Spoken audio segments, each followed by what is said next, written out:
notícia que te move e te esclarece. Olá, bem-vindos a mais uma exploração aqui com a gente. Hoje o papo é sobre Pedro Moreira Leite, sabe? O Pedro Moreira, uma figura que virou um ponto de referência na cultura da periferia de São Paulo. Exato. E para nossa conversa, a gente tem um material bem legal. Um questionário que o próprio Pedro respondeu, bem detalhado, e também um depoimento, olha, muito bacana do jornalista Marcelo Bento, que é colega e amigo dele. Isso. Então a nossa ideia aqui é ir fundo mesmo na história do Pedro. Tentar entender como é que um menino lá da roça do Paraná virou esse articulador cultural tão importante na maior cidade do Brasil. E o que é ser esse tal de guerreiro cultural, né? Qual o impacto real do trabalho dele? Exatamente. E tem um ponto que chama atenção logo de cara, que está na análise do perfil dele. A resiliência. Como é que as dificuldades de uma vida assim simples viraram força para mobilizar, para criar oportunidades para tanta gente? Bom, vamos tentar entender isso melhor. Vamos lá. Para começar, as origens, né? Pedro Moreira Leite. Ele nasceu em Campo Mourão, lá no Paraná, dia 8 de março de 1959. Infância na roça mesmo. Família grande, hein? Pai Manuel, mãe Lourdes e mais 9 irmãos. Ele fala dessa época como feliz, sabe? Aquela liberdade do campo, apesar da grana curta. Apesar das dificuldades, né?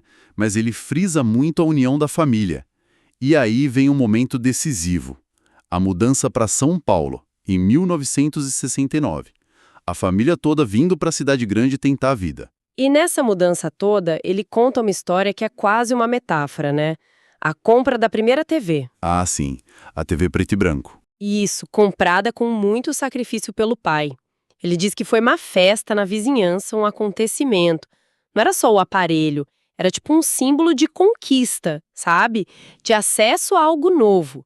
E um momento de celebração coletiva depois de muito esforço. Totalmente. Isso já dá uma pista do valor que ele dá para as coisas conquistadas junto, né? Superação e união. Aí, chegando em São Paulo, começa a adaptação. Ele foi estudar na Escola Estadual Milton Cruzeiro, lá na cidade Aê Carvalho, Zona Leste. E ele se descreve como um aluno comum, assim, nada demais academicamente.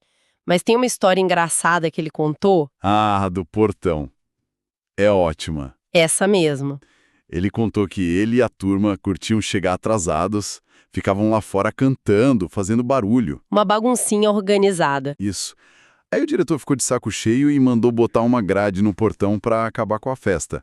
É um detalhe, né? Mas mostra um lado meio contestador, talvez, da juventude. Humaniza a figura dele. Com certeza. E depois da escola, o primeiro emprego. Office boy na Decimar S.A. Uma empresa de comércio exterior. E aqui tem uma coisa interessante, a visão dele sobre essa experiência. É verdade. Ele não vê como um subemprego, né? Pelo contrário. Não, ele descreve como a melhor experiência da vida. Parece forte, né? Mas ele explica. Sim, porque rodando a cidade inteira, ele não só conheceu São Paulo de verdade, mas aprendeu o que ele chama de artimanhas das ruas. Exato, pegou a manha, né? Desenvolveu uma inteligência prática, uma capacidade de se virar na metrópole. Foi uma escola intensiva de cidade grande. Fundamental para a resiliência, para a adaptação que a gente estava falando. Essa vivência na rua deu uma base, né? Total. Não era só entregar papel. Era decifrar a cidade, lidar com gente, entender como as coisas funcionavam. Aqui a gente começa a ver como essas experiências lá do início foram moldando o caminho dele mesmo sem ele saber ainda. E essa capacidade de aprender e se adaptar continua na trajetória profissional dele. De office boy, ele passa para funcionário público. E aí ele vai subindo, né? Sempre com um pé na área social, na cultura. Foi encarregado de cultura, depois produtor, gestor na Casa de Cultura de São Mateus, um lugar importante lá na Zona Leste. Isso. E hoje está aposentado do serviço público. Mas só no papel, né? Pois é, a palavra aposentadoria não combina muito com ele. Ele continua super ativo no que ele mesmo chama de militância cultural.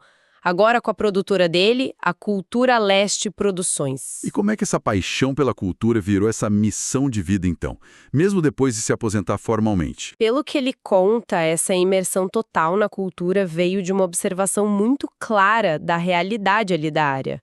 Ele viu a dificuldade dos artistas locais. Exato. Faltava espaço para show, faltava divulgação, faltava até conexão entre eles e o público. Era uma necessidade ali, sabe?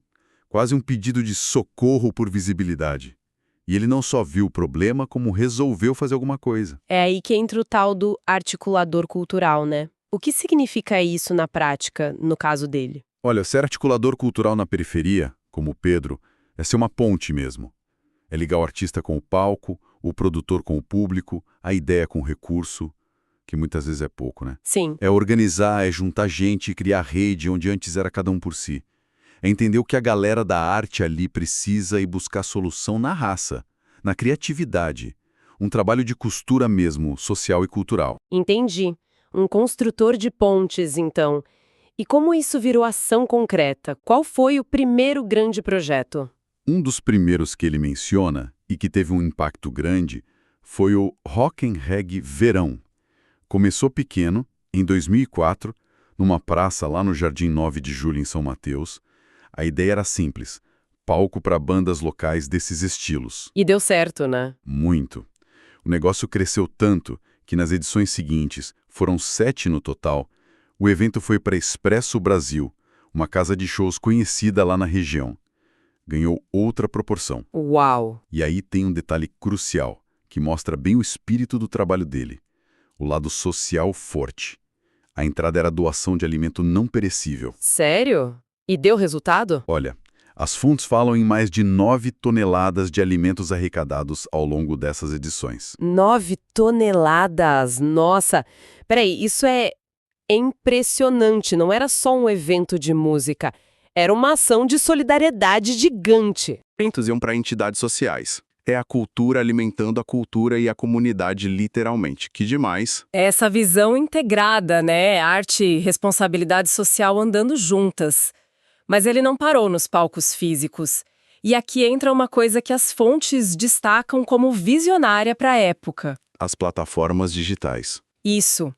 Também em 2004, junto com o Rock in Reggae Verão, ele lançou o blog e depois o portal Cultura Leste, que hoje é o Cultura na Cidade, e junto, algo realmente pioneiro, a Clique Leste TV, descrita como a primeira web TV da Zona Leste. Gente, 2004, internet e banda larga começando a engatinhar, especialmente na periferia. Uma web TV com foco na cultura local. Que sacada. Muito à frente, né? Imagina os desafios. Total. O que é fascinante é essa visão de futuro. Enquanto a maioria ainda estava no basicão, ele já viu o potencial da internet para dar voz e vitrine para os artistas da quebrada, como ele diz. E devia ser difícil, né? Acesso à tecnologia, custo de equipamento, conexão. Exigiu muita teimosia, com certeza. Muita persistência. E o foco era claro: furar a bolha da mídia tradicional. Criar um canal próprio para divulgar show, entrevista, evento, tudo que estava rolando de cultura na região e que não aparecia em lugar nenhum. Ele também fez parcerias com rádios comunitárias, outros eventos. Foi construindo uma rede de comunicação para a cultura dali. E esse trabalho todo, eventos, digital, articulação, claro que chamou atenção. Para a gente ter uma visão de fora, mas de alguém próximo, tem o depoimento do jornalista Marcelo Bento. O que ele fala do Pedro? O Marcelo Bento conheceu o Pedro quando ele ainda era funcionário público na cultura, primeiro em São Mateus, depois a amizade se fortaleceu na Casa de Cultura de São Miguel Paulista. A visão dele é muito legal. Ele descreve o Pedro como íntegro, responsável, de fala mansa e, olha que importante, um ouvinte atento. Essa coisa de saber ouvir é chave para quem articula, né? Para entender a demanda real. Fundamental. E o Marcelo Maralém diz que o Pedro foi um dos melhores funcionários públicos que ele viu na cultura, mesmo sem ter ganhado prêmios formais. E ressalta essa capacidade do Pedro de ser um construtor de pontes e amizades. Alguém que conecta as pessoas, facilita o diálogo, cria um clima bom para trabalhar junto. E sobre o projeto Cultura Leste, o que o Marcelo achou? Ele confirma o pioneirismo. Diz que era um trabalho sério, organizado, bem dirigido.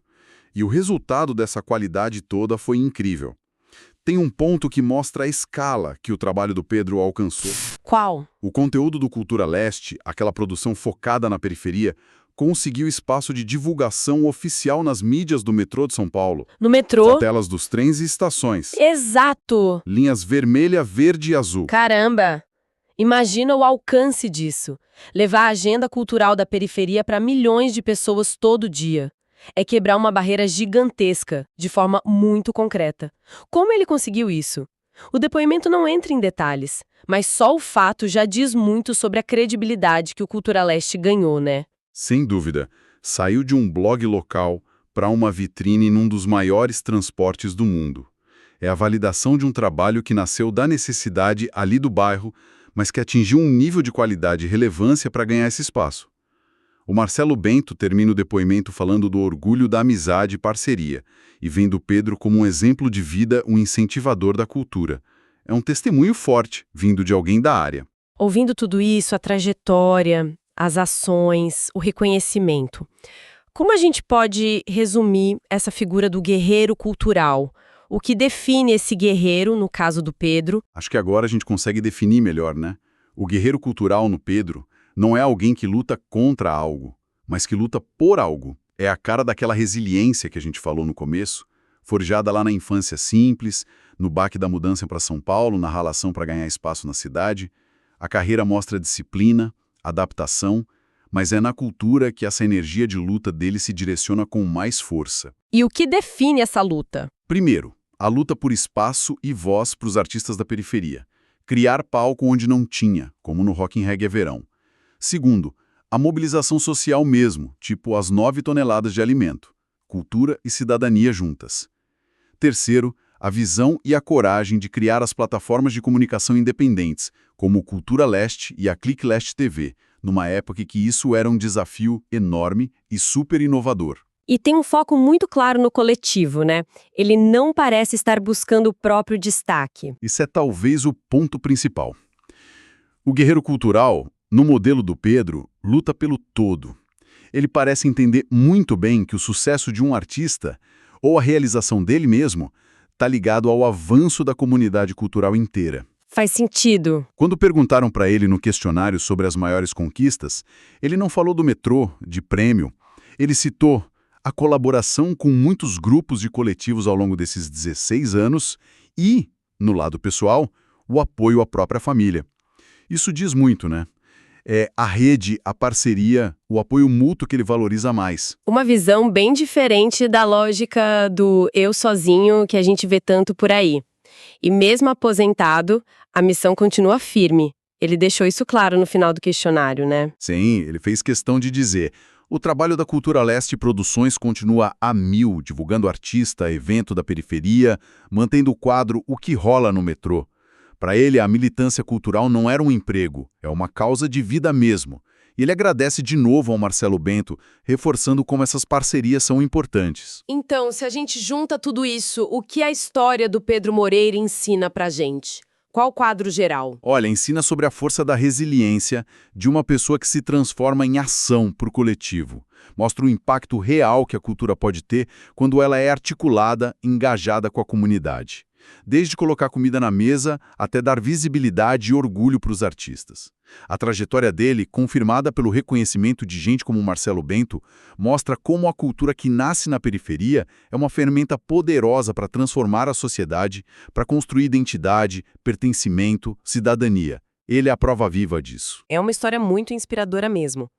Essa nossa conversa sobre a jornada do Pedro mostra a potência que existe na cultura que pulsa nas bordas da cidade, muitas vezes longe dos holofotes, né? Com certeza. Isso deixa a gente, talvez com uma última pergunta no ar, uma coisa pra gente pensar depois. Qual o valor real que a gente, como sociedade, dá para essa produção cultural local, da periferia? A gente vê só como diversão?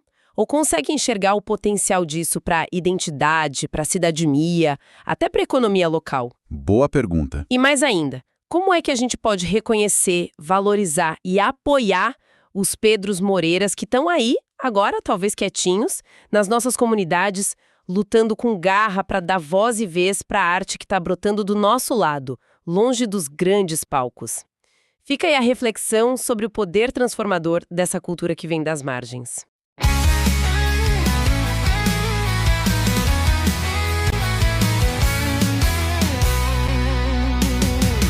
Podcast Expresso Leste, a notícia que te move e te esclarece.